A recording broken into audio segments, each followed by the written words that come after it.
Assalamualaikum warahmatullahi wabarakatuh. Selamat datang kembali di channel Hikmah Misteri. Dan tentunya masih bersama saya Mas Nara. Apa kabar kalian semua? Semoga baik-baik saja, sehat badannya, dilimpahkan rezekinya, dan dihindarkan dari segala mara bahaya. Amin.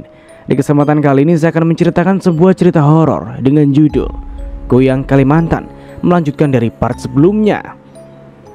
Oke, seperti biasa sebelum ke ceritanya, bagi kalian yang belum subscribe channel ini, silahkan bisa subscribe dulu dan aktifkan lonceng notifikasinya agar kalian tidak ketinggalan cerita dari channel Hikmah Misteri yang akan selalu menggetarkan hati kalian. Oke, terima kasih, and so get ready to be haunted.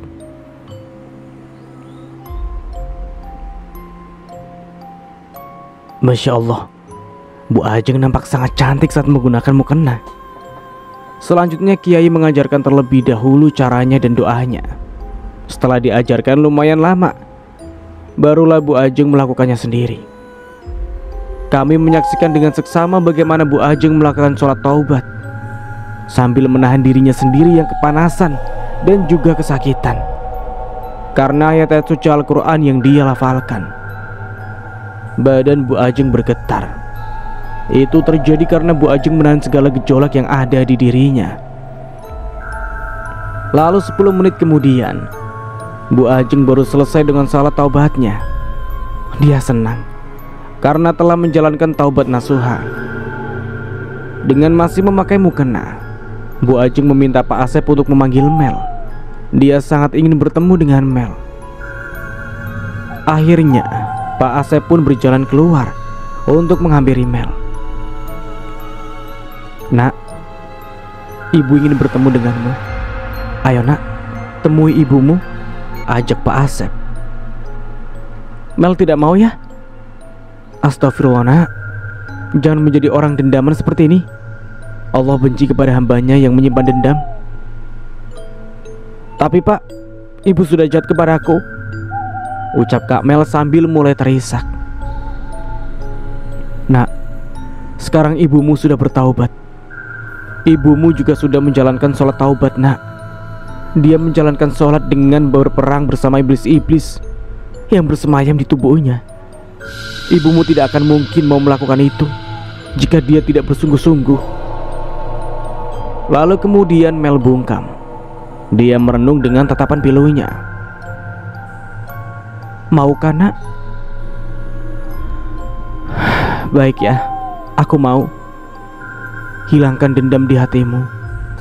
Beri maaf pada ibumu, karena bagaimanapun dia tetaplah ibumu yang sudah mengandung, menyusui, dan membesarkan. Iya ya, Mel paham. Ya sudah, yuk kita masuk. Akhirnya Kamel, Pak Asep, dan Kak Riana pun masuk ke kamar. Kamel kemudian duduk di sebelah ibunya. Kiai memberikan instruksi untuk kami meninggalkan mereka bertiga di kamar. Kami semua pun bergegas keluar dan menutup pintu, biarkan mereka melepaskan rindunya. Nak, maafkan semua kesalahan ibu padamu ya. Ibu menyesal, ucap Bu Ajeng sambil mengelus-ngelus pipi Kamel. Bu Ajeng juga berderai air mata. Dia benar-benar menyesalinya. Mel mau maafin ibu. Iya bu, Mel sudah memaafkan ibu. Alhamdulillah. Terima kasih ya nak. Jagain ayah ya. Kalau nanti ibu sudah tidak ada, kamu juga jaga diri baik-baik. Lirih Bu Ajeng dengan terus menangis. Ibu jangan berbicara seperti itu. Pasti Allah memberikan mukjizat kepada hambanya yang sudah bertaubat. Ibu hanya mempersiapkan diri atas hal terburuk sekalipun nak. Dan kalian juga harus ikhlas jika ibu pergi. Mel dan Bu Ajeng lalu berpelukan sambil menangis bersama. Sungguh suasana yang hangat. Lalu Pak Asep pun menghampiri mereka dan ikut memeluk anak dan istrinya itu. Mereka menangis bersama. Akhirnya masalah ini terpecahkan juga, walau belum benar-benar selesai. Suasana haru biru ini memenuhi ruangan. Tapi seperdetik kemudian semuanya berubah. Mel sayang, boleh ibu tidur di pangkuan Mel untuk kali ini saja? Tentu saja boleh, Bu. Sini, tidurlah di pahaku, jawab Mel. Akhirnya Bu Ajeng tidur di pangkuan Mel, melepas rindu di pangkuan anaknya. Namun setelah 10 menit berlalu, posisi Bu Ajeng tidak berubah. Suara nafasnya tidak terdengar lagi. Bu, sudah yuk tidurnya, pindah ke kasur, ucap Mel. Namun tidak ada pergerakan apapun dari Bu Ajeng. Bu, bangun Bu, tidurnya pindah ke kasur, biar badan ibu tidak sakit, ucap Pak Asep sambil menggoyangkan badan Bu Ajeng. Namun Bu Ajeng masih tidak menggubris.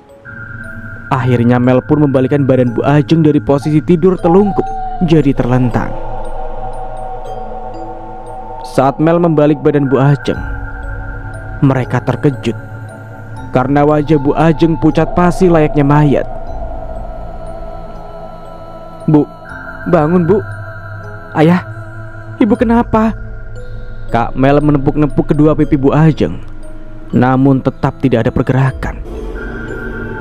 Lantas Pak Asep langsung keluar untuk memanggil Kiai dan kami semua. Kiai, kenapa ada di istri saya? Mengapa badannya begitu dingin? Panik Pak Asep saat setelah mengecek suhu Bu Ajeng. Akhirnya Kiai mengeceknya. Kiai mengecek nadi di pergelangan tangannya, lalu ke hidung. Setelah itu Kiai berseru, "Innalillahi wa inna ilaihi raji'un." Bu Ajeng sudah tidak ada, sambung Kiai lagi. Saat mendengar kenyataan itu, Pak Asep dan Kak Mel langsung menangis histeris sambil memeluk jasad ibunya. Kami yang ada di situ pun tidak bisa membendung air mata lagi. Akhirnya kami semua menangis bersama. Sudah Pak, Nak Mel, ikhlaskan. Ini sudah takdir dari Yang Maha Kuasa. Mengapa Allah mengambil Bu Ajeng sebelum waktu yang telah disepakati oleh Bu Ajeng dan Ratu Kuyang itu? Karena Tuhan lebih sayang Bu Ajeng dan tidak mau Bu Ajeng merasakan sakit lagi yang lebih dari ini. Insya Allah Bu Ajeng meninggal dalam keadaan bersih karena beliau sudah menjalankan sholat taubat nasuha. Iya Kiai, saya sudah ikhlas. Ini guratan takdir dari Allah yang tidak bisa dihindari, ucap Pak Asep sambil menghapus air matanya. Lalu Pak Asep menggendong jasad Bu Ajeng ke atas kasur. Kak Mel masih saja terus menangis. Kami mencoba menenangkannya. Sabar ya Kak, Kak Mel pasti kuat. Ikhlaskan Bu Ajeng agar Bu Ajeng tidak mendapatkan kesulitan di sana dalam mempertanggungjawabkan amal perbuatannya selama di dunia, ucapku. Pak Agus langsung mendatangi masjid dan langsung mengumumkannya. Saat ini di sini baru pukul 1 siang. Tidak lama banyak orang yang berdatangan untuk melayat. Kami membantu menyiapkan karpet dan tempat untuk jenazah Bu Ajeng di ruang tamu, juga di luar. Setelah semuanya selesai, jasad pun dipindahkan dan digotong oleh beberapa orang. Jasad pun kemudian ditutupi oleh kain jarik. Pelayat pun mulai berdatangan. Saudara dari Bu Ajeng dan Pak Asep juga sudah tiba. Kami hampir keteteran melayani pelayat karena tidak ada lagi orang. Untung kami dibantu oleh nenek yang tadi bertemu saat lari. Kami belum berkenalan, jadi tidak tahu namanya. Sedangkan si kakek pergi untuk menggali tanah untuk menguburkan jasad. Di pemakaman umum di kampung ini, suasana menjadi berkabung. Rumah ini diselimuti duka cita sekarang. Tidak menyangka Bu Ajeng akan benar-benar tiada. Namun semua sudah takdir dari Allah. Kita tidak bisa menawar ataupun menolak. Tamu semakin banyak silih berdatangan. Para lelaki menyambut di luar. dan kami perempuan di bagian dalam. Kak Mel masih sangat berkabung. Dia tidak mau beranjak dari samping jasad ibunya. Jasad Bu Ajeng mulai diurus oleh ahlinya, dimandikan, dikafani. Semua sudah selesai. Akhirnya kami sudah tiba di penghujung, yaitu mengantarkan jenazah ke peristirahatan terakhirnya. Keranda dibawa menggunakan ambulans, sedangkan kami dan warga lainnya memakai kendaraan beriringan mengikuti ambulans. Karena ternyata pemakaman umum di sini lumayan jauh, tidak bisa jika hanya dilalui dengan berjalan kaki. Bisa-bisa kaki kita bisa sakit dan lecet. Kak Mel dan Pak Asep menaiki ambulan yang membawa jasad Bu Ajeng, sedangkan aku, Kiai, dan yang lainnya menaiki mobil Pak Agus. 20 menit berlalu, kami sampai di pemakaman umum. Kami turun satu persatu lalu berbaris. Kami mengikuti keranda yang duluan digotong. Pemakaman pun berjalan dengan hikmat, dan sekarang sudah selesai. Beberapa orang sudah pulang, hanya tersisa kami dan keluarga. Kak Mel masih terluka dengan kepergian ibunya. Dia enggan bangun dari duduknya sambil memeluk nisan kayu yang berisikan nama Bu Ajeng. Kami stay di sini untuk Kak Mel. Keluarga pun sudah pulang. Sekarang di sini hanya tersisa kami saja yang dari kemarin menemani Kak Mel dan Kak Mel. Singkatnya, karena waktu sudah sangat mendekati maghrib, akhirnya Kak Mel mau dibawa pulang. Cuaca juga kurang bersahabat, dari tadi mendung. Jam 6:30 kami sampai di rumah, dan kami melaksanakan sholat maghrib berjamaah. Setelah itu, kami berkumpul lagi untuk diskusi selanjutnya. Kami akan bagaimana? Tanpa kami sadari, kami di sini sudah 1 minggu, dan masa cuti kampus kami pun sudah habis besok. Pak, bagaimana selanjutnya? Apa akan diadakan pengajian? Tanya Kiai. Sepertinya akan diadakan, Kiai, namun besok atau lusa. Sekarang kami masih belum siap. Kalian pulanglah, tidak usah membantu lagi. Perjuangan kalian sudah cukup untuk membantu kami, ucap Pak Asep. Terima kasih banyak. Berkat kalian semuanya terungkap. Walau kami harus kehilangan 1 orang, namun kami bersyukur di balik itu. Kami telah menyelamatkan banyak nyawa yang mungkin jika tidak seperti ini akan terus berjatuhan korban jiwa. Iya Pak, akan selalu ada hikmah di setiap kejadian. Kejadian apapun itu, mau senang atau sedih, saya harap kalian kuat ya, tutur Kiai.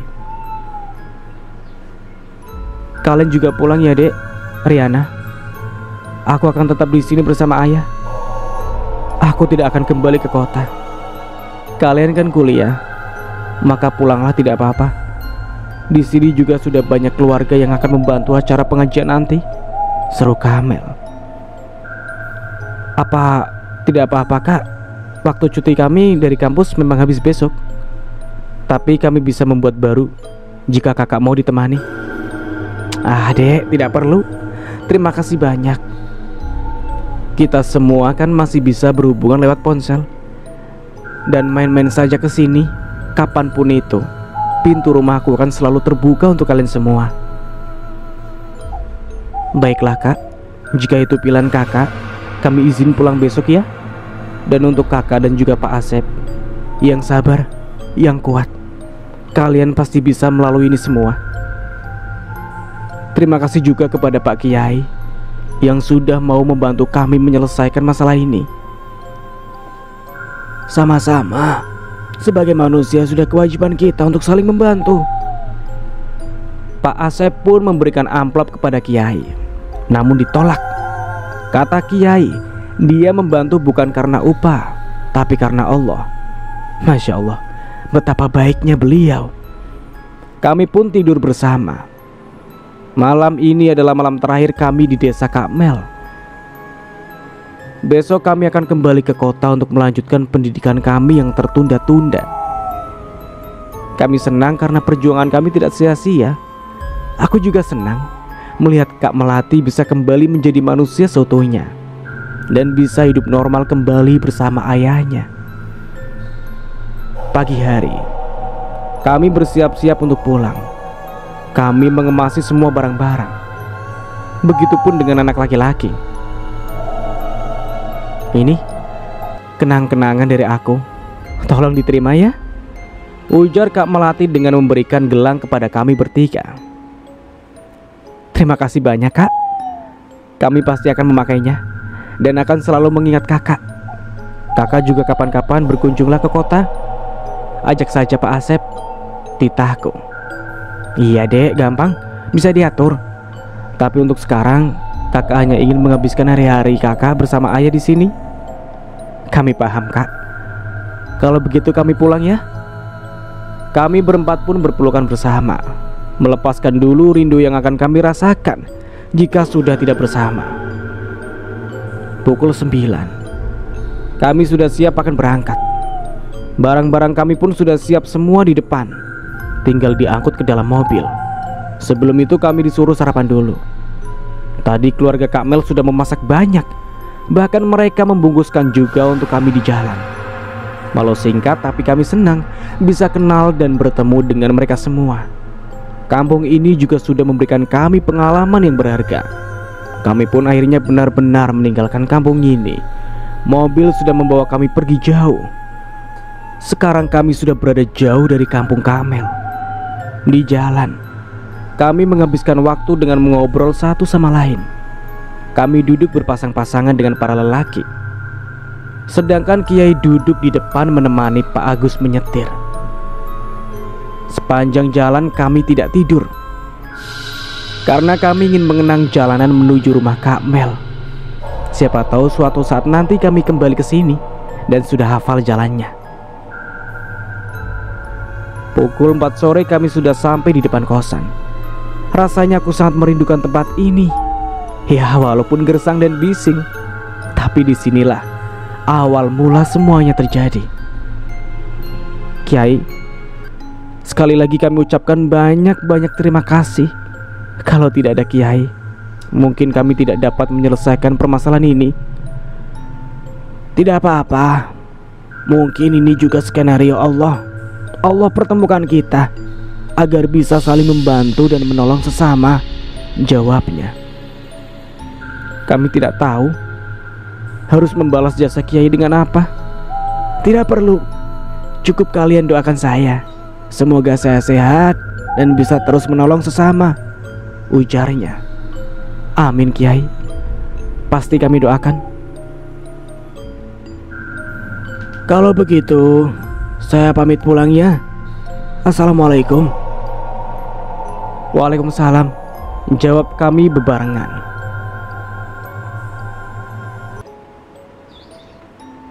Sudah sana, kalian pulang, suruh Kak Riana kepada anak-anak Bukos. Iya ini mau pulang. Ngusir sekali Anda. Ujar Kak Fadli sambil terlihat dongkol. Kami pun berpisah di kosan. Para lelaki pulang ke rumahnya dan kami masuk ke dalam. Saat masuk, kami langsung merebahkan badan di kasur masing-masing. Aku sangat merindukan kamar ini, ucapku. Sama, aku juga. Padahal hanya seminggu ya kita meninggalkan kosan, tapi rasanya sudah sangat lama ya dek. Iya kak. Ayo kita istirahat. Bukannya besok kita sudah mulai masuk kampus lagi.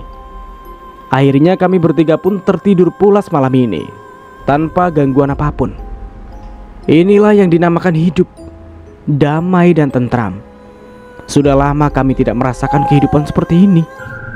Terakhir kali saat aku masih di kampung bersama ibu dan bapak. Pagi hari, kami terbangun dengan badan yang cukup segar. Istirahat semalaman benar-benar cukup untuk mengembalikan energi kami yang hilang selama perjalanan. Ditambah kami juga nyenyak tidurnya. kami hari ini akan pergi ke kampus karena masa cuti kami sudah habis. Hari ini dan seterusnya kami akan menjadi mahasiswa sesungguhnya. Kalau kemarin kami masih bisa dikatakan anak kuliah magang karena banyak bolosnya. Jika ibu dan bapak di kampung tahu, sudah pasti kami habis diomelin. Tapi percayalah Bu, Pak, kami melakukan ini atas dasar peduli ke sesama manusia. Kami sarapan terlebih dahulu. Tadi kami sudah membeli bubur di depan. Saking rindunya dengan suasana kamar, kami sampai membungkus makanannya. Biasanya kami selalu makan di tempat. Kamar juga seakan ada yang hilang saat tidak ada Kak Mel. Kami sudah biasa melihatnya. Ya walaupun dia cuek dan galak, tapi kamar ini sudah terbiasa dengan kehadirannya. Aku jadi merindukannya. Sedang apa ya Kak Mel di kampungnya? Semoga saja dia sudah terbiasa dengan keadaan barunya tanpa Bu Ajeng. Dan semoga Bu Ajeng ditempatkan di tempat yang paling baik di sisi Allah. Amin. Ayo, sudah siap? Sudah Kak. Akhirnya kami keluar kamar beriringan, lalu Kak Riana menguncinya. Saat hendak keluar, kami malah dikejutkan dengan pemandangan di luar. Terjejer 3 motor besar yang ditunggangi pemiliknya. Hah, siapa lagi jika bukan 3 makhluk astral itu dari motor yang mereka punya satu orang satu saja. Sudah terlihat jika mereka orang-orang yang berada. Ayo berangkat. Dih, ngapain? Sok-sokan jemput, paling nanti minta ongkos. Ejek Kak Riana. Astagfirullah, berdosa sekali kamu. Kami tidak kekurangan uang ya. Sorry ya. Kami melakukan ini demi mengejar cinta kami. Ujar Kak Fadli dan dianggukkan oleh 2 saudaranya. Hah, sudahlah, jangan banyak basa-basi. Bener ya, gratis? Iya Rianaku, gratis. Ayo cepet naik. Aku pun disuruh naik ke motor Fadlan dan Asti ke motor Raihan. Kami pun pergi bersama membelah jalanan dengan beriringan. Sudah seperti 3 sepasang kekasih saja. Atau mungkin sebentar lagi hal itu akan terjadi. Dilihat dari pengorbanan mereka untuk mendapatkan cinta kami, sebenarnya selama di kampung Kamel, mereka sudah beberapa kali menyatakan perasaannya terhadap kami. Tapi menurutku itu terlalu buru-buru. Apalagi kami baru kenal dan dekat dalam kurun waktu 1 minggu. Bisa-bisa itu bukan cinta, melainkan terbiasa bersama dan hanya nyaman. Setelah susah terbitlah senang. Dan mungkin Allah kirimkan kesenangannya lewat mereka. Di dunia ini tidak ada yang kebetulan.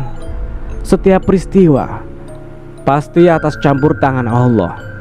Akhirnya kami sudah sampai kampus. Aku baru tahu jika kami kuliah dalam satu kampus yang sama, hanya beda tingkat. Aku, Asti dan Fadlan. Rehan hanya beda 1 tingkat. Sedangkan Kak Ria dan Kak Fadli 1 kelas dan 1 angkatan. Kami pun bubar di depan kampus dan masuk ke kelasnya masing-masing. Kata ketiga kurcaci itu mereka akan menunggu kami untuk pulang bareng. Hah, terserahlah. Yang penting sekarang aku harus belajar dengan tekun, kembali ke niat awal jauh-jauh berkuliah di sini. Tentu untuk membanggakan ibu dan bapak di kampung. Jangan sampai aku membuat mereka kecewa. Pelajaran demi pelajaran pun sudah kami lewati. Kami belajar dengan hati dan jiwa yang waras karena masalah sudah berlalu. Benar, setiap masalah akan ada jalan keluarnya, asal kita mau berusaha. Singkatnya, pukul 3 kami bubar dari kelas. Di depan kami sudah ditunggu oleh ketiga pujaan hati kami. Halus aja dulu, siapa tahu jadi kenyataan. Tapi bukannya pulang ke kosan, mereka malah membawa kami ke sebuah kafe. Entah apa yang ingin mereka lakukan. Setelah di dalam, kami tidak melihat pelanggan lain. Seakan tempat ini dikhususkan untuk kami. Kami pun duduk di kursi dengan berpasang-pasangan. Tidak lama Kak Fadli naik ke atas panggung. Awalnya kami heran dengan tingkah konyolnya itu. Namun tiba-tiba dia memanggil Kak Riana untuk maju. Cie, sepertinya akan ada yang jadian nih. Dengan malu-malu, Kak Riana pun menaiki panggung. Kak Fadli berjongkok di hadapan Karyana, lalu mengeluarkan kotak cincin dari sakunya. Aduh, sungguh romantis. "Ri, maukah kamu menjadi pacarku?" ucap Kak Fadli sambil menunjukkan cincin. "Fat, ini gak lucu ya kalau kamu cuma bercanda." "Aku gak bercanda, Ri. Lihatlah, aku sampai membooking tempat ini dan mempersiapkan cincin ini khusus untuk kamu." Baiklah, aku mau." Kami pun bersorak ria dari bawah mendengar Karyana menerima Kak Fadli menjadi pacarnya. Benar-benar pasangan yang serasi. Kemudian Kak Fadli memakaikan cincin itu di jari manis Karyana. Kami terharu menyaksikannya. "Kamu mau juga ya, Ras?" goda Fadlan. "Ya apaan sih, Fat? Shh, mending kamu diem aja deh, jangan merusak suasana ini," ujarku. Padahal jantungku sudah tidak aman. "Kok merusak sih? Aku kan cuma nawarin, kalau kamu mau, ayo kita beli cincin. Langsung lamaran aja gimana?" ucapnya penuh arti. "Sudah, nanti saja bicaranya, oke? Lebih baik kita makan, aku lapar banget." "Ayo, mau makan apa? Biar aku pesankan." Sedangkan di meja Asti, "Mas, kamu gak tergoda melihat mereka?" ujar Raihan. "Tergoda bagaimana maksudnya?" "Ya, kamu tidak mau gitu pacaran juga." "Apaan sih, Rey? Aku mau fokus kuliah dulu, baru aja masuk. Gak mau mikirin dulu pacar-pacaran." Pekik Asti sambil tertawa. "Demi kamu, aku akan menunggu selama apapun itu." "Ya udah, buktiin. Tungguin sampai aku tamat kuliah." "Oke, siapa takut. Awas saja, aku akan menagihnya suatu saat nanti, dan kamu tidak boleh menolaknya lagi." Akhirnya mereka semua pun tertawa bersama. Dan begitulah akhir dari perjalanan cerbung ini. Melati bahagia bersama ayahnya, Riyada yang sudah menemukan pasangannya, dan Laras dan Asti yang semakin dekat dengan Fadlan dan juga Raihan. Tapi mereka memilih berteman baik dulu tanpa status berpacaran. Walau begitu, mereka saling memberikan perhatian satu sama lain. Laras dan Asti hanya ingin fokus kuliah di masa itu, dengan tetap didampingi Fadlan dan Raihan. Dan cerita pun tamat. Oke, semoga kita bisa mengambil hikmahnya dari cerita di atas. Ambil sisi positifnya dan buang sisi negatifnya. Dan dari saya tentunya mohon maaf bila ada salah kata atau dalam penyampaian cerita. Akhir kata, wassalamualaikum warahmatullahi wabarakatuh. Sampai jumpa di video berikutnya. Bye-bye.